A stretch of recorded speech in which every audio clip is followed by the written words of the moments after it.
has to pay Fidyah, and because he's sick or he's old, can he intend to sponsor the iftar at the masjid, and with that intention of Fidyah? But in that group, there are going to be people who are rich, who are working, and there are going to be people who are poor. Or must he find 30 poor people or one poor person and feed him 10 times? Well, to understand the Fidyah, first of all, before I answer the question, the Fidyah you're talking about is for those people who are you must fast, but are unable because they are permanently ill, so chronic illness. They have diabetics, or they're too old, okay, or a pregnant woman and breastfeeding women. Those are the ones whom are including, according to Abdullah ibn Abbas, in the ayah وَعَلَى الَّذِينَ يُطِيقُونَهُ فِدْيَةٌ طَعَامُ مِسْكِينٍ.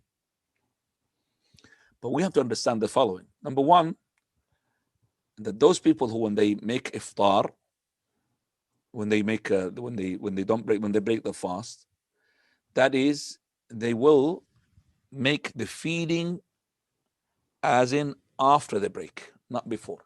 So if it's an old person, he is not going to fast Ramadan. He cannot give his fidyah, it's called ransom, before he starts Ramadan. He, for example, first day he could give now fidyah for the first day. He done 10 days, could finish the whole month of Ramadan, did not fast, and then he will give the fidyah for the whole month. But he cannot give it in advance. This is very important because you could give money to your charities, and charities don't understand that, and they'll start feeding the poor people before even Ramadan. And I always give an example of this, that you cannot give the council you cannot pay them for your ticket for speeding before you're speeding. You have to speed first, get the ticket from the council, and then you pay the money. But you start saying, and this is money for in case I speed. No, it doesn't work like that. So the same thing, you can't pay ransom before I break the fast. So you could do it daily, you could do it after 10 days, you could do it after Ramadan, no problem. It's the first issue. Second issue is that the people who pay the fidyah are from those categories as long as their mind is okay. Meaning, if these people, for example, are loony, what do you call that, mentally disabled, there is no fidyah on them. So it is only fidyah on those people who are sound-minded, Muslims, and adults. Okay? Those are the ones who will pay fidyah. Muslims, sound-minded, and adults. So if he's not sound-minded, there's no fidyah on him because he's not being obliged. He's not obligated. It's not mandatory upon him to fast anyway because the mind is not there. But those people got their sound mind but are unable physically because of the illness, because of the old age, because of the breastfeeding, because of the pregnancy and all of that. Thirdly, the fidyah is ta'am, food. Scholars had differed. The correct opinion, Jumu'ah al-ilm, it is food.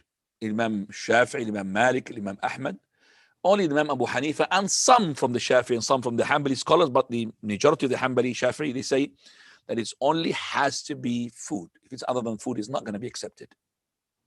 If we give money, it's not accepted. It has to be food. So, what is the correct opinion? Can you give money? You could give money with the consensus of all the scholars that if this money given to a third party, and that third party will turn it into food to the poor person, no problem. So you're sending to somebody money in order for him to turn it into food and give it to the poor person. But to give it directly into the poor's hands, the poor people's hand in money is not accepted to most of the scholars. And at the time of the Prophet of Allah ﷺ, there was money. And Allah وَعَلَى الَّذِينَ يُطِيقُونَهُ فِدْيَةٌ طَعَامُ مِسْكِينٍ. He said, ta'am, food. And they had money. Prophet did not give the option of giving money to the poor people, so it stays ta'am. So we stick with the ta'am.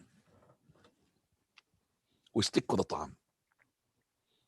And we don't allow you to go and give money.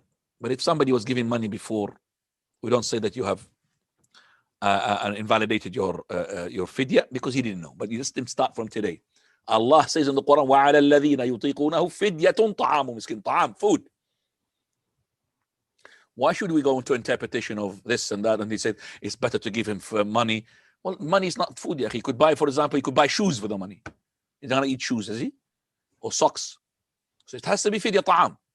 Number 4, the food itself, scholars differed. Some they said it has to be actual. You have to cook it for him. Ta'am. Some they said no, it is actually just the, for example, the barley or the wheat. Nusf sa'. Nusf sa' is about 1.5 kilos, 1.25 kilos. To be on the safe side, make it 1.5 kilos. Not 1 kilo, but 1.5 kilos is better than 1.25 kilos.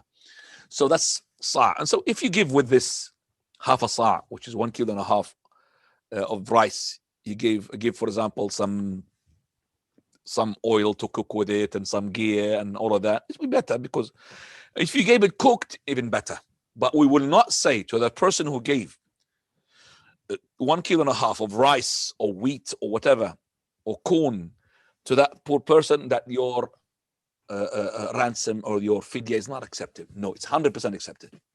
Okay, it's the one who gives money, but it's better to cook it for him. So if you cooked food, okay, and you gave it to the poor people, let's say you made food, or you made sandwiches, we made a big tray.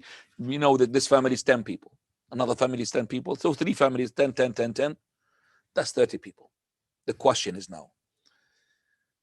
that I'm inviting people to that, or sending it to the people, where I'm giving it to the masjid or whatever, and I'm saying this is fidyah, and I'm saying this is fidyah. So poor people come in and non-poor people come in. That's the question. That's the, you see, as long as the people know this is fidyah, this is a fidyah. So when you give somebody's fidyah, okay, I don't think the rich people will come and eat from it, because this is for the poor people, okay? And at the same time, you said fidyah to the people, the rich people came, but poor people came. As long as you had enough poor people to cover up these days that you broke, okay, the 30 days, for example, because some of them could not be 30 days, because he had a chronic illness, and then suddenly he had been cured. So he will give for the chronic illness, and then that's it. Pregnant women, she did not, breastfeeding women. So the breastfeeding women, she said she has a choice. The choice, breastfeeding or pregnant women, they have a choice either to break the fast and then give fidyah, or to fast if they want. It's up to them if they want to fast. It's to fast. But there is no such thing that is to break the fast and give fidyah and also compensate by fasting. That's too much. And that's the weakest of all opinions.